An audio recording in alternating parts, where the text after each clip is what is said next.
Hello friends, welcome to my channel Aarambh classes. आज के इस वीडियो में हम लोग बीपीएससी टीआरई के लिए क्लास 6 to 8, 9, 10th और 11, 12th के लिए जियोग्राफी के क्वेश्चंस को आपके साथ सॉल्व करेंगे।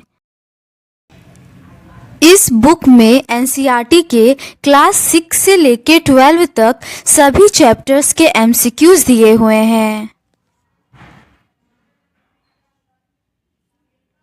इस बुक में BPSC TRE 1, 2, 3, DSSB TGT PGT, KVS TGT PGT, NVS TGT PGT, EMRS TGT PGT में कुल मिलाकर 91 क्वेश्चन पेपर के एनसीईआरटी बेस्ड क्वेश्चंस दिए हुए हैं। तो बिना देर किए चलिए आज का ये वीडियो शुरू करते हैं।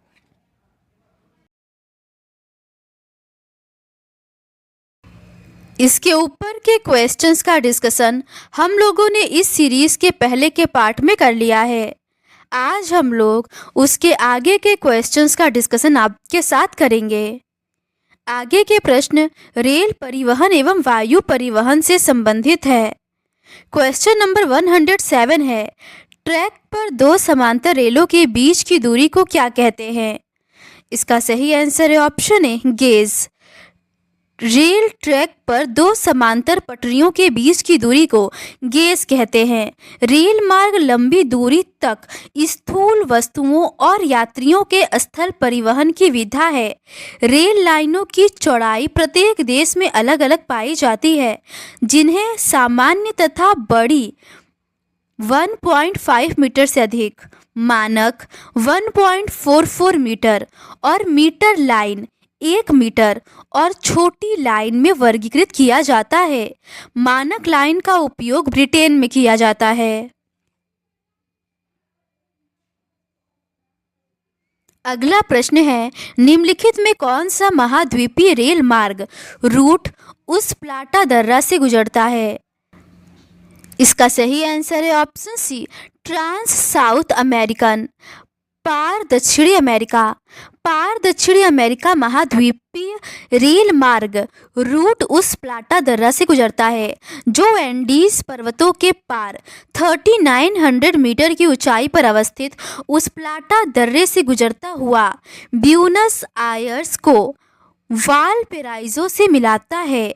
पार साइबेरियन रेल मार्ग पश्चिम में सेंट पीटर्सबर्ग से पूर्व में प्रशांत महासागर तट पर स्थित व्लादिवोस्टोक तक मॉस्को, कजान, ट्यूमिन, नोवोसिविर्स्क, चीता और खबरोवस्क से होता हुआ जाता है, जबकि पार कैनेडियन विनीपेग और कलगेरी से होती हुई पश्चिम में प्रशांत तट पर स्थित वैंकूवर तक जाती है।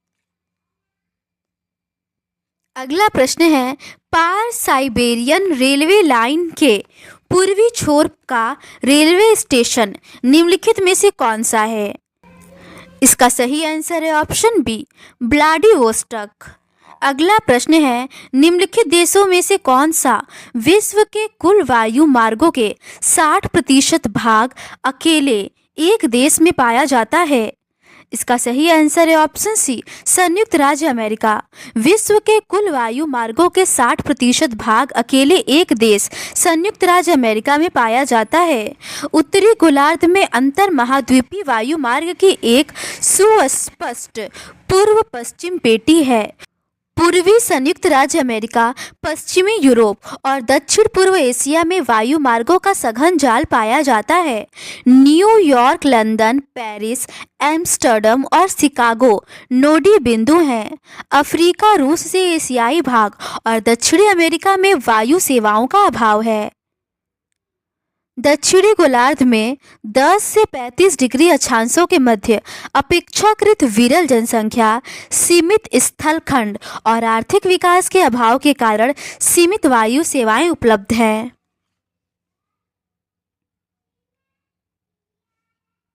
अगला प्रश्न है, निम्नलिखित में से किस देश में विश्व का सबसे बड़ा रेल नेटवर्क है? इसका सही आंसर है ऑप्शन सी, संयुक्त राज्य अमेरिका में। संयुक्त राज्य अमेरिका का विश्व में सबसे बड़ा रेल नेटवर्क है। सर्वाधिक सघन रेल तंत्र पूर्वी मध्य संयुक्त राज्य अमेरिका तथा उससे संलग्न कनाडा के उच्च औद्योगिक एवं नगर प्रदेश में पाया जाता है। उत्तरी अमेरिका में विश्व के कुल रेल मार्ग का लगभग 40% विस्तृत है। रेल मार्ग लंबी दूरी तक स्थूल वस्तुओं और यात्रियों के स्थल परिवहन की विद्या है। रेल लाइनों की चौड़ाई प्रत्येक देश में अलग अलग पाई जाती है, जिन्हें सामान्यतः बड़ी, मानक, मीटर लाइन और छोटी लाइन में वर्गीकृत किया जाता है। मानक लाइन का उपयोग ब्रिटेन में किया जाता है। अगला प्रश्न है, पार कैनेडियन रेल मार्ग पर निम्नलिखित में से कौन सा रेलवे स्टेशन सबसे पूर्व अवस्थित है? इसका सही आंसर है ऑप्शन बी, ओटावा। पार कैनेडियन रेल मार्ग पर निम्नलिखित में से ओटावा, जो कि कनाडा की राजधानी है, सबसे पूर्व में स्थित है। पार कैनेडियन रेल मार्ग कनाडा की 7050 किलोमीटर लंबी रेलवे लाइन, जो पूर्व में हैलिफैक्स से आरंभ होकर मॉन्ट्रियल, ओटावा, विनीपेग और कैलगरी से होते हुए पश्चिम में प्रशांत तट पर स्थित वैंकूवर तक जाती है। अगला प्रश्न है, ट्रांस साइबेरियाई रेलवे किस स्थान को जोड़ता है? इसका सही आंसर है ऑप्शन सी, व्लादिवोस्तोक और सेंट पीटर्सबर्ग को। ट्रांस साइबेरियन रेल मार्ग रूस के पश्चिम में सेंट पीटर्सबर्ग से पूर्व में प्रशांत महासागर तट तक स्थित व्लादिवोस्तोक तक मॉस्को, कजान, नोवोसिबिर्स्क और खबरोवर्स्क से होता हुआ जाता है। यह एशिया का सबसे महत्वपूर्ण और विश्व का सर्वाधिक लंबा दोहरे पथ से युक्त विद्युतीकृत पार महाद्वीपीय रेल मार्ग है। इसने अपने एशियाई प्रदेश को पश्चिमी यूरोपीय बाजारों से जोड़ा है। यह रेल मार्ग यूराल पर्वतों, ओब और येनिसी नदियों से गुजरता है। पार साइबेरियन रेल मार्ग के प्रमुख स्टेशन निम्नलिखित है, जो क्रमशः Saint Petersburg, Moscow, Kazan, Yekaterinburg, Tyumen, Omsk, Novosibirsk, Krasnoyarsk, Angarsk, Chita, Khabarovsk और व्लादिवोस्तोक हैं। अगला प्रश्न है, पार साइबेरियन रेल मार्ग निम्नलिखित किन दो छोरों के बीच चलती है? इसका सही आंसर है ऑप्शन बी, सेंट पीटर्सबर्ग और व्लादिवोस्तोक।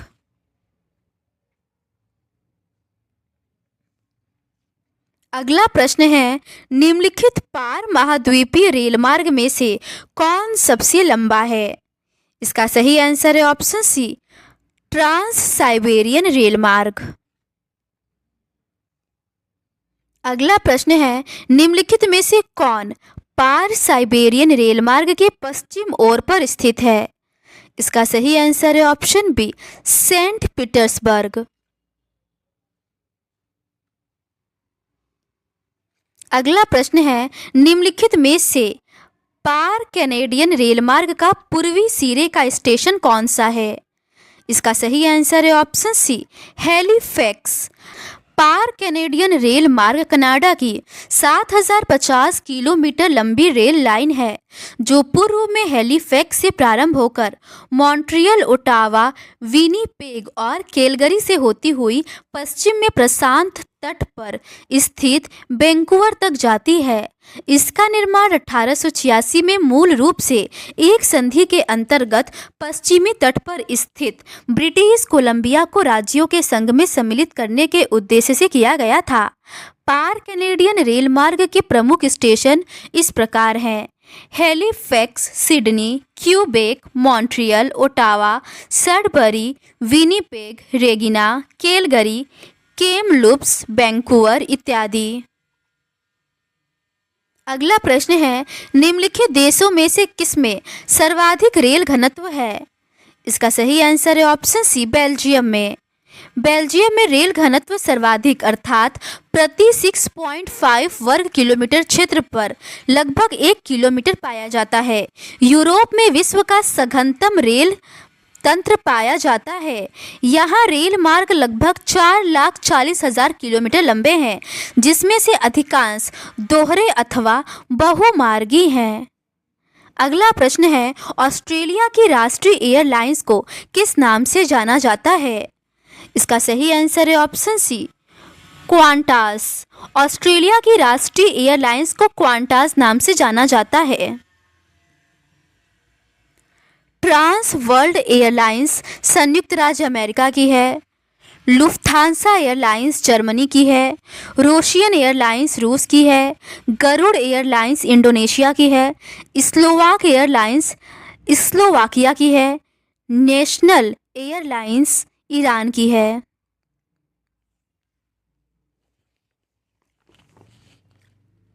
आगे के प्रश्न जल परिवहन एवं बंदरगाह से संबंधित है। क्वेश्चन नंबर 120 है, किस नहर द्वारा समुद्री मार्ग की लंबाई कम नहीं होती? इसका सही आंसर है ऑप्शन बी, सू नहर द्वारा। पनामा नहर तथा स्वेज नहर द्वारा समुद्री मार्ग की लंबाई कम हो जाती है तथा सू नहर द्वारा समुद्री मार्ग की लंबाई कम नहीं होती। सू नहर उत्तरी अमेरिका में सुपीरियर झील को ह्यूरन झील से मिलाती है। इस झील में मध्य सेंट मरी प्रपात है। स्वेज नहर भूमध्य सागर को लाल सागर से जोड़ता है। यह विश्व की सबसे बड़ी जहाजी नहर है। जब इस नहर का निर्माण किया गया था तब इसकी कुल लंबाई 164 किलोमीटर तथा गहराई 8 मीटर थी।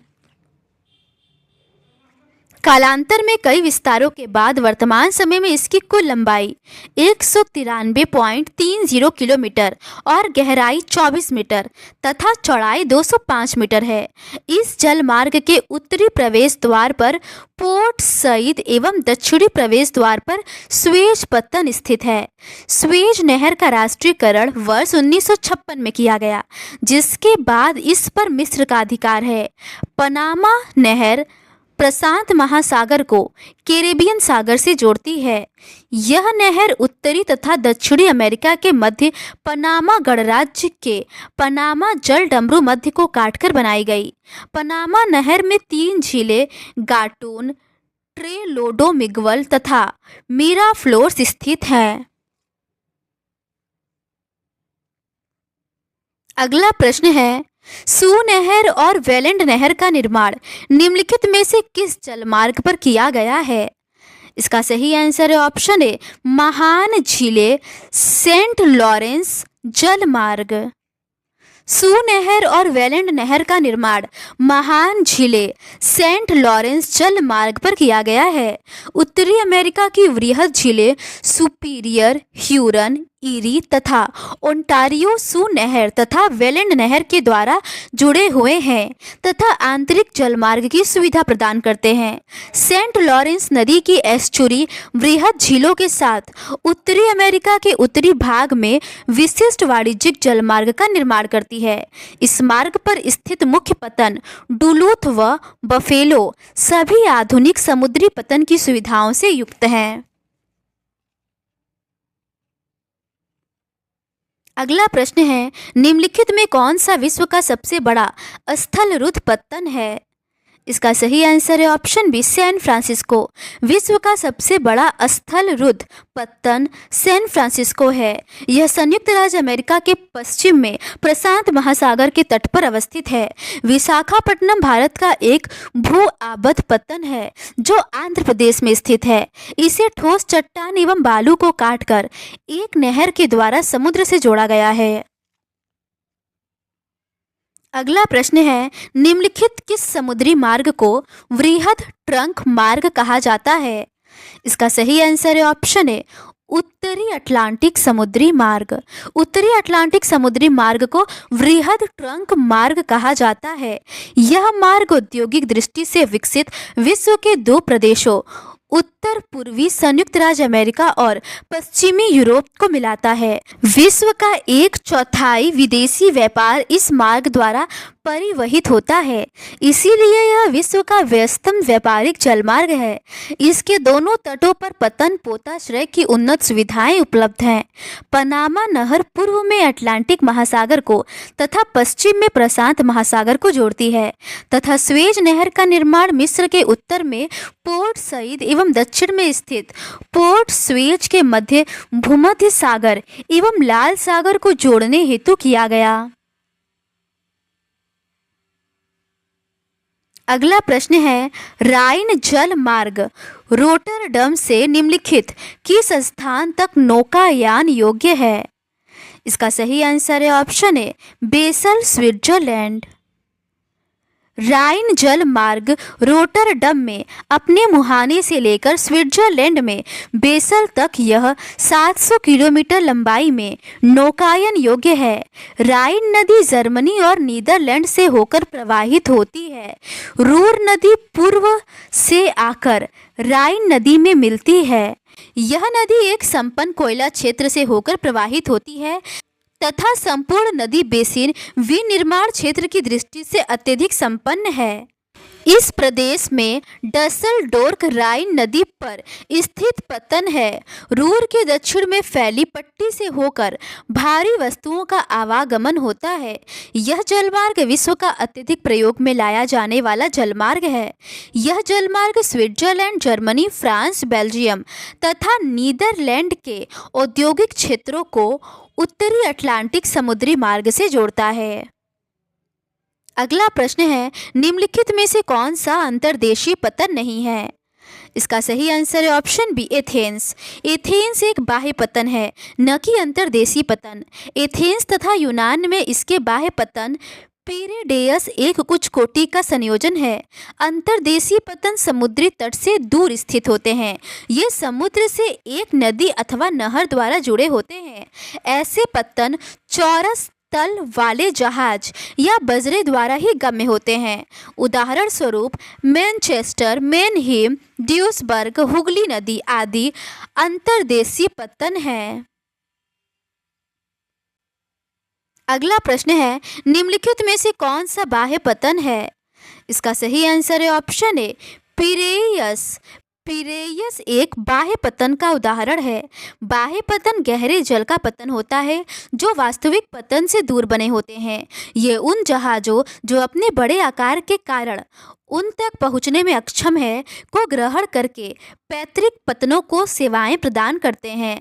उदाहरण स्वरूप एथेंस एवं यूनान में इसके बाह्य पतन पिरेयस एक उच्च कोटि का संयोजन है। अगला प्रश्न है, पनामा नहर निम्नलिखित किन दो जलखंडों को जोड़ता है? इसका सही आंसर है ऑप्शन डी, अटलांटिक महासागर और प्रशांत महासागर को। पनामा नहर अटलांटिक महासागर को पश्चिम में प्रशांत महासागर से जोड़ती है। इसका निर्माण पनामा जल डमरू मध्य के आर पार पनामा नगर एवं कोलोन के मध्य संयुक्त राज्य अमेरिका द्वारा किया गया था। यह नहर लगभग 72 किलोमीटर लंबी तथा 12 किलोमीटर चौड़ी है, जो अत्यधिक गहरी कटान से युक्त है। इस नहर के द्वारा न्यूयॉर्क एवं सैन फ्रांसिस्को समुद्री मार्ग के मध्य लगभग 13,000 किलोमीटर की दूरी कम हो जाती है। इस नहर को वर्ष 1914 में खोला गया था। अगला प्रश्न है, पनामा नहर को किस वर्ष में खोला गया था? इसका सही आंसर है ऑप्शन बी, 1914 में। अगला प्रश्न है, निम्नलिखित में से कौन सा स्वेज नहर की लंबाई दर्शाता है? इसका सही आंसर है ऑप्शन सी, 160 किलोमीटर। स्वेज नहर की लंबाई लगभग 160 किलोमीटर तथा गहराई 11 से 15 मीटर है। स्वेज नहर का निर्माण 1869 ईस्वी में मिस्र के उत्तर में पोर्ट सईद एवं दक्षिण में स्थित पोर्ट स्वेज के मध्य भूमध्य सागर एवं लाल सागर को जोड़ने हेतु किया गया। इस जल मार्ग के उत्तरी भाग में मिंजाला झील, मध्य भाग में तिस्सा झील एवं दक्षिणी भाग में वृहद बीटर झील स्थित है। स्वेज नहर यूरोप को हिंद महासागर में एक नवीन प्रवेश मार्ग प्रदान करता है तथा लिवरपूल एवं कोलंबो के बीच प्रत्येक समुद्री मार्ग की दूरी को उत्तमाशा अंतरिक्ष मार्ग की तुलना में कम करता है। अगला प्रश्न है, आंतरिक जलमार्गों का विकास निम्नलिखित में से किस पर आधारित नहीं है? इसका सही आंसर है ऑप्शन डी, नदी मार्ग में जलप्रपात। आंतरिक जलमार्गों का विकास नहरों की नौगम्यता, चौड़ाई और गहराई, जल प्रवाह की निरंतरता तथा उपयोग में लाई जाने वाली परिवहन प्रौद्योगिकी पर निर्भर करता है, जबकि नदी मार्ग में जल प्रपात आंतरिक जल मार्ग का विकास नहीं करते हैं। नदियां, नहरें, झीलें तथा तटीय क्षेत्र प्राचीन समय से ही महत्वपूर्ण जल मार्ग रहे हैं, जिसमें नाव एवं स्टीमर यात्रियों तथा माल वाहन हेतु परिवहन के साधन के रूप में उपयोग किए जाते हैं। आंतरिक जलमार्गों के रूप में नदियों की सार्थकता घरेलू एवं अंतर्राष्ट्रीय परिवहन तथा व्यापार के क्षेत्र में सभी विकसित देशों में मान्यता प्राप्त कर चुकी है। स्वाभाविक बाध्यता के होते हुए भी अधिकांश नदियों में नदी तल को गहरा करने, नदी तल को स्थिर करने तथा बांध बनाकर जल प्रवाह को नियंत्रित कर नदियों की नौगम्यता को बढ़ाया गया है। जल परिवहन को दो वर्गों में विभक्त किया जाता है, आंतरिक जलमार्ग और समुद्री जलमार्ग। अगला प्रश्न है, मिसिसिपी जलमार्ग किस देश का एक महत्वपूर्ण जलमार्ग है? इसका सही आंसर है ऑप्शन बी, संयुक्त राज्य अमेरिका। मिसिसिपी जलमार्ग संयुक्त राज्य अमेरिका की एक महत्वपूर्ण जलमार्ग है। यह संयुक्त राज्य अमेरिका के आंतरिक भागों को दक्षिण में मैक्सिको की खाड़ी से जोड़ता है। मिसिसिपी जलमार्ग में लंबे स्टीमर मिनियापोलिस तक जा सकते हैं। इसे मिसिसिपी उनोहिपो जलमार्ग भी कहते हैं। अगला प्रश्न है, मिसिसिपी जलमार्ग द्वारा बड़े स्टीमर निम्नलिखित स्थानों में से कहां तक जा सकते हैं? इसका सही आंसर है ऑप्शन सी, मिनियापोलिस तक।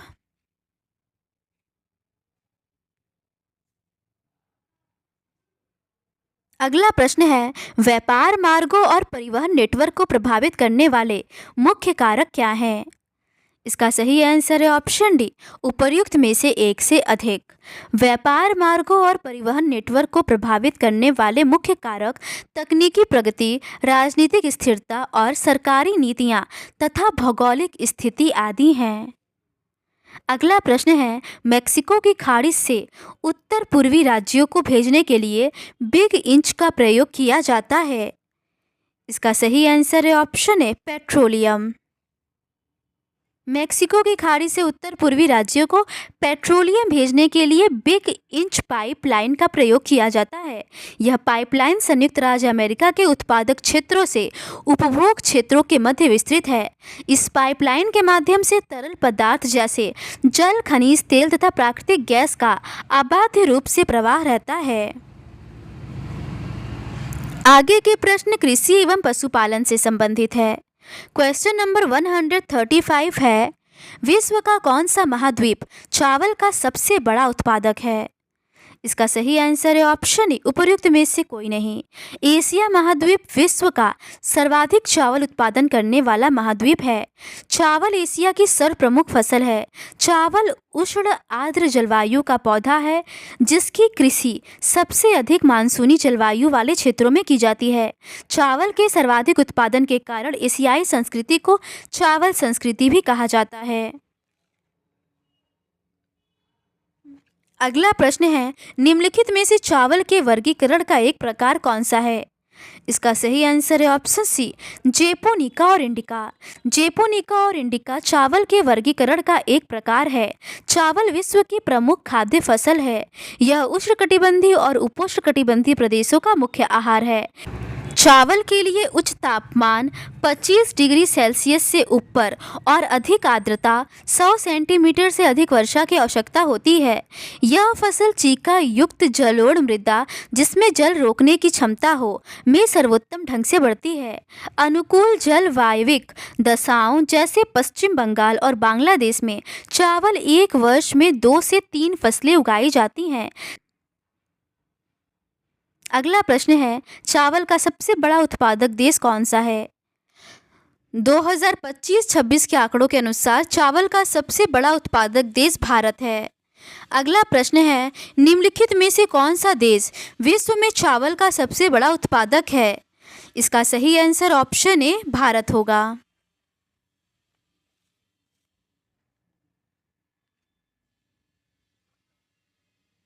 अगला प्रश्न है, निम्नलिखित में से कौन सी खरीफ फसल है?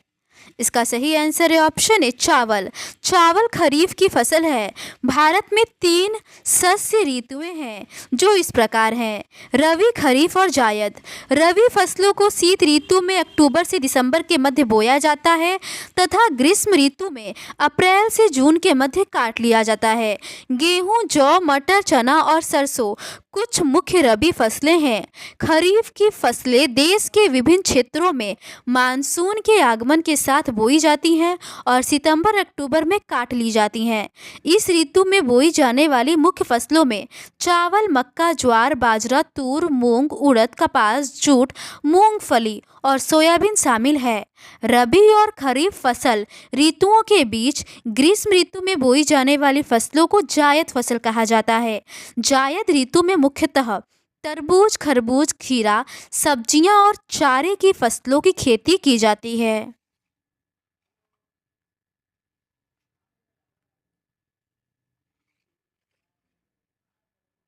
तो आज के इस वीडियो में बस इतना ही। कृषि एवं पशुपालन से संबंधित प्रश्नों का डिस्कशन हम लोग इस सीरीज़ के नेक्स्ट पार्ट में करेंगे। अगर आपको ये सीरीज़ पसंद आती है तो please do subscribe to my channel and like this video. Thank you.